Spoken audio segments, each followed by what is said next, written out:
आलू की अंतर्राज्यीय ई आवाजाही पर रोक लगाने की पश्चिम बंगाल सरकार के फैसले से एक तरफ आलू की कीमतें बढ़ गई हैं, तो वहीं दूसरी तरफ व्यापारियों को यह डर सता रहा है कि राज्य के कोल्ड स्टोरेज में रखा हुआ 3.5 लाख टन आलू सड़ सकता है। इस फैसले का असर कई राज्यों पर भी पड़ा है, जहां आलू की कीमतें औसत से दोगुना हो गई हैं। इन राज्यों में झारखंड और उड़ीसा जैसे सीमावर्ती राज्यों के साथ साथ पूर्वोत्तर राज्य भी शामिल है, जो आलू की आपूर्ति के लिए पश्चिम बंगाल पर निर्भर है। पश्चिम बंगाल सरकार के कृषि मंत्री बेचाराम मन्ना का कहना है कि आलू की आपूर्ति राज्य के बाहर तब तक नहीं की जाएगी जब तक राज्यों में आलू की कीमतें स्थिर नहीं हो जाती। अब ये जान लेते हैं कि व्यापारी संगठनों के प्रतिनिधि इस पर क्या चिंता जाहिर कर रहे हैं। कई टन आलू सड़ने की आशंका को देखते हुए राज्य के कोल्ड स्टोरेज संघ के प्रतिनिधियों ने इस स्थिति पर सरकार से चर्चा की है और राज्य के कृषि मंत्री से लेकर मुख्य सचिव तक को स्थिति से अवगत कराया है। संघ के प्रवक्ता सुभाषजीत साहा ने कहा, अगर गोदामों से आलू नहीं निकाला गया तो भी खराब हो सकता है और इससे व्यापारियों को और किसानों को भी करोड़ों का नुकसान होगा। सुभाजीत साहा का कहना है कि ज्यादातर कोल्ड स्टोरेज पश्चिम बंगाल, मिदनापुर और बाकुंडा में स्थित है। कुछ अन्य जिलों में भी कोल्ड स्टोरेज मौजूद है। वहीं संघ का दावा है कि पूरे राज्य के कोल्ड स्टोरेज में इस समय लगभग 3.5 लाख टन आलू रखा हुआ है, जिसे अब तक बिक जाना चाहिए। अब समस्या ये भी है कि दूसरे राज्य से नया आलू बाजार में आ रहा है, जो पुराने आलू के दाम पर बिक रहा है।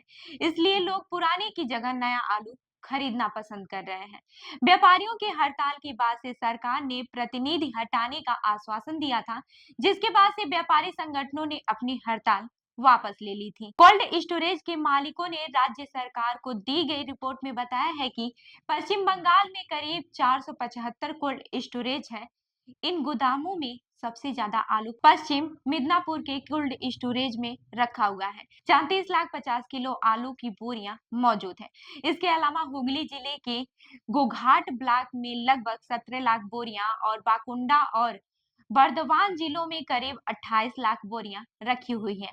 ये आलू अब तक बाजार में बिक जाना चाहिए था, लेकिन अभी भी गोदामों में पड़ा है। अब ये जान लेते हैं कि पश्चिम बंगाल की सरकार का इस पर क्या कहना है। पश्चिम बंगाल सरकार के कृषि मंत्री बेचाराम मन्ना ने बीबीसी से बातचीत के दौरान केंद्र सरकार पर आरोप लगाया है कि वह राज्य में रोक के बावजूद बांग्लादेश को आलू का निर्यात कर रही थी। वह कहते हैं कि केंद्र सरकार कुछ आलू के व्यापारियों से मिलकर ऐसा कर रही थी। बीच में दाना तूफान भी आया और जोरदार बारिश का दौर भी चला। इसके कारण आलू की नई फसल ठीक से बाजार तक नहीं पहुंच सकी और किल्लत पैदा हो गई। वहीं उन्होंने आगे कहा कि हमारी सरकार ने इसी वजह से फैसला किया है कि पहले अपने राज्य में आलू की कीमत स्थिर हो जाए और ये सुलभ तरीके से उपलब्ध हो सके। उसके बाद से ही राज्य से बाहर आलू भेजा जाएगा। अब स्थिति जैसे भी सामान्य होती नजर आएगी, उसी हिसाब से हम निर्णय लेंगे। पश्चिम बंगाल में आमतौर पर आलू की कीमतें 20 से 28 रुपए प्रति किलो तक होती है, जो अब 40 रुपए के आसपास पहुंच गई है। वहीं ऑनलाइन ऐप से अगर कोई मंगवाता है तो इसकी कीमत 45 रुपए प्रति किलो है। राज्य के भीतर आलू की कीमतें अधिक होने से थोक व्यापारी भी सीमित मात्रा में आलू की खरीद कर रहे हैं। इस कारण स्थानीय बाजारों में इसकी कीमतें कम नहीं हो पा रही हैं। मध्य कोलकाता के इटाली बाजार में आलू 35 रुपए प्रति किलो बिक रहा है। वहीं दूसरे राज्य इस पे क्या चिंता जाहिर कर रहे हैं, ये भी जान लेते हैं। झारखंड के मुख्य सचिव अलका तिवारी ने पश्चिम बंगाल के वरिष्ठ अधिकारियों से संपर्क कर समस्या का जल्द ही समाधान निकालने का अनुरोध किया है। राज्य सरकारों के बीच बातचीत का सिलसिला जारी है, लेकिन इस दौरान पुलिस ने झारखंड और ओडिशा से लगी सीमाओं पर सख्ती दिखाते हुए आलू की तस्करी रोकने के लिए दबाव बनाया है और कई लोगों को गिरफ्तार भी किया है। इससे पहले अगस्त में भी पश्चिम बंगाल सरकार ने दूसरे राज्यों को आलू की आपूर्ति पर प्रतिबंध लगा दिया था, जिसका जमकर विरोध हुआ था। ओडिशा की विधानसभा में भी इसे लेकर काफी हंगामा हुआ था। तब ओडिशा सरकार ने कहा था कि राज्य पश्चिम बंगाल पर आलू की निर्भरता कम करने के उपाय खोज रहा है। अब ये जान लेते हैं कि आलू पर राजनीति क्यों हो रही है। पश्चिम बंगाल में व्यापारियों के महासंघ यानी कि confederation of West Bengal traders association को लगता है कि अब आलू को लेकर राजनीति शुरू हो गई है। संगठन के उपाध्यक्ष प्रदीप लाहौरीवाल का कहना है कि पिछले 2 सालों से प्रदेश के आलू व्यापारियों को भारी नुकसान झेलना पड़ रहा है। बीबीसी से बात करते हुए वो आरोप लगाते हैं कि सिर्फ बांग्लादेश की सीमा पर आलू की ट्रकों को राज्य सरकार ने रोक दिया, जिसकी वजह से कई व्यापारियों को बड़ा नुकसान हुआ है।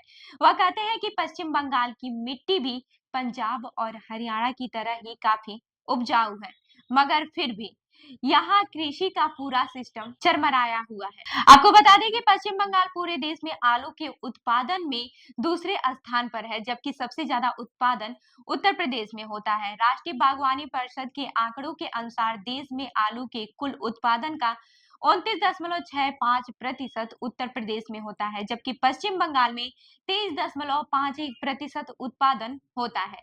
इसके अलावा बिहार में लगभग 17%, जबकि गुजरात और मध्य प्रदेश में भी करीब 7% उत्पादन होता है।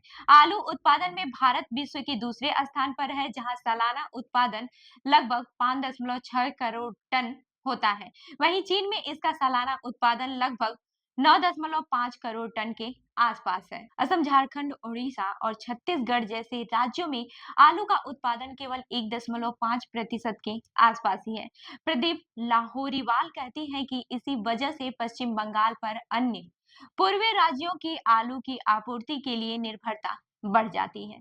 तो इस खबर पर क्या है आपकी राय, हमें जरूर बताएं। मैं हूं रूबी आपके साथ और आप देख रहे हैं जनदर्पण न्यूज। धन्यवाद।